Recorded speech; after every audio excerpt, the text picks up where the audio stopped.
Craven Bets, here our weekly financial advice segment. I probably got to stop saying that because somebody might get very mad at us. It's not financial advice, but this is your college football gambling segment with our college football insider, Mike Craven, here in Craven's Corner, because on this corner, we make money.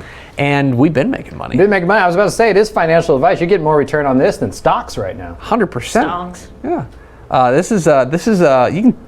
I don't want to say you can take this to the bank, but you're on a heater right now. Mm-hmm. On a little bit of a heater. I want to say 3-1 on last week's Craven Bets pick. Yep, 3-1 on last week. I think I'm 11-6 overall on the show, like 22, 11-1 in the written preview that comes out on Thursday. So we're rolling so far, and it's good to have success early. Yes, because then you're playing with free money. You're not catching up. So it's been good so far. And it's good to have success early because then we don't have to sell people to keep watching this segment. So good job by you. Thank you. Let's find out what Craven's thinking this week. Pickle.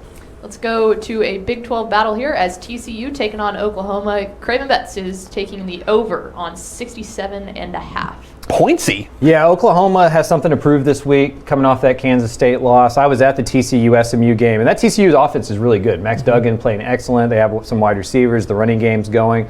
The problem for TCU is that secondary is not that great.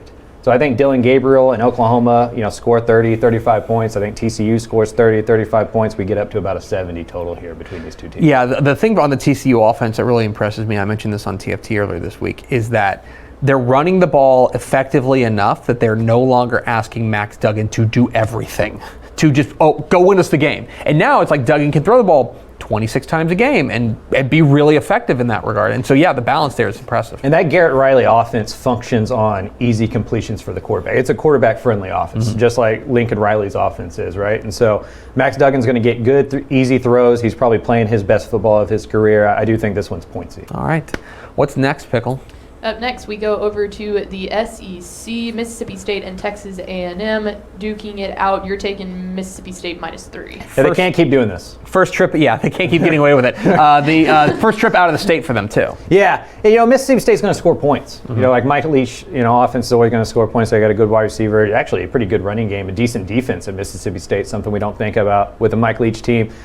It just feels like this luck is going to run out for A&M. They can't keep winning these close games. Like last week, they got lucky with the field goal going off the top of the goalpost. Anais Smith is out, so that offense is going to take another step back. It's on the road, as you mentioned, first time out of state. Max Johnson with his first out-of-state start. It just feels like eventually this offense and the lack of scoring, the lack of explosive plays is going to catch up to A&M. The defense can't just keep playing lights out every single week. Well, and especially against, because their defense has been great, but we talked about how it feels like, especially in the second halves of pretty much the last 3 games, you've seen that defense wear down. Yeah. You've seen it, those 2-3 yard carries start becoming 4 or 5 yard carries, and Mississippi State's going to stand on the gas in this game. Yeah, A&M's only running 53 plays a game on average, which is worse than FBS. They've only been in the red zone 6 times, which is also worse than the FBS. So you're putting a lot of plays, a lot of snaps on that defense week in, week out. Right.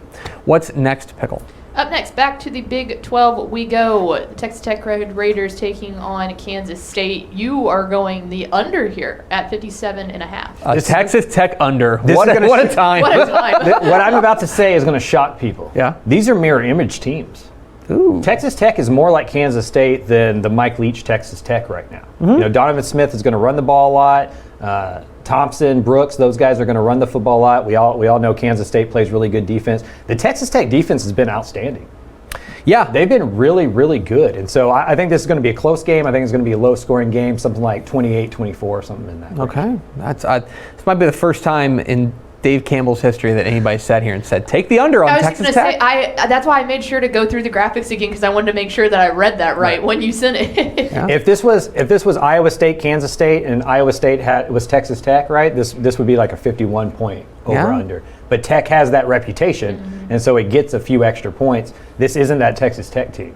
Yeah. And so they're going to play some defense. They're going to have to keep this one close. And Kansas State's defense is excellent. Yes, Kansas State's defense is excellent. Last week, I think the scoring totals is not necessarily impressive against Oklahoma, but I thought they played really well defensively, all told. What's the final one? 2 more, actually. 2 more, never mind. Yeah, you're getting a bonus pick this week. We'll start off with this one, though, looking at Conference USA. UTEP versus Charlotte. We're going over on a 51.5. Now, wait a second, Michael. Last week, you were sitting here telling me to short UTEP. And I was right. I think this is such a bad game, right? Like Charlotte's one of the 5 worst teams They're in very the country. bad. Like FIU, Charlotte, Colorado, Hawaii, like Charlotte is that bad. UTEP beat Boise State last week and did it with a recipe that can be used week in, week out. Gavin Hardison wasn't asked to throw the ball 40 times. They ran the football. They were more efficient in the passing game. Charlotte's defense is really bad. UTEP can be gotten on the defensive side too. I think this ends up being 28-24 just because both teams are so bad. This feels like it's going to be more of a scoring game. 51's a low scoring point for a college game. Like, that's a low total, over and under. I think everybody's getting on this, like, UTEP's offense is on a very good train, which I agree with, but it's too much of an overreaction. We're going to go the other way this week. We're going to zig when they zag. All right, now let's do the last one. I was going to say, you're getting an extra one here. We're staying in Conference USA, North Texas, +3 over the Owls of FAU. Oh, go ahead. Kiss up the pickle. I took North Texas to cover last week in the written article, and they did. Even though they lost, like, this is Good a better teams cover. Good teams cover, and pick sixes don't travel. I don't think FIU scores 2 defensive touchdowns against North Texas. I don't think Austinani plays as bad. I think the running game's better. I think North Texas wins this game outright. Honestly, they're at home. FAU's not very good. Yeah, that's the thing for me is that, like, with a team, the reason I would agree with you on this is one of my mantras is you don't ask bad to do good. You're asking FAU to go on the road and beat a team by more than a field goal, like a team with a pulse. I'm not saying North Texas is great, but they're not lunch meat. Yeah, and Conference USA stinks. Exactly right. And so these are just 2 Conference USA teams. And so yeah, I would be inclined to just kind of take the margin and be like, all right, yeah, I'll take a little 3 and just see if they can keep it close. And over the last couple of years, when North Texas is counted out is when they play their best football. Mm-hmm. And it seems like there's a lot of negative energy from the outside headed towards the locker room there. And I think this is one of those Seth Luttrell, bring everybody together, us against them. Let's start Conference USA, throw everything else that's happened, and let's go win these football games. Last year they were able to do it. I think this year they're able to do it as well in Conference USA. And as bad as FAU is at home, they're especially bad on the road. Yep. Like, almost always. Okay. We'll find out. It's Craven Bets here in Craven's Corner, because on this corner, we make money. Hey, thanks for watching this clip here on YouTube. If you like this kind of stuff and you want more of it, make sure you subscribe to our YouTube channel. And remember, you can watch us live every weekday at noon at TexasFootball.com, Facebook, Twitch, or here on YouTube.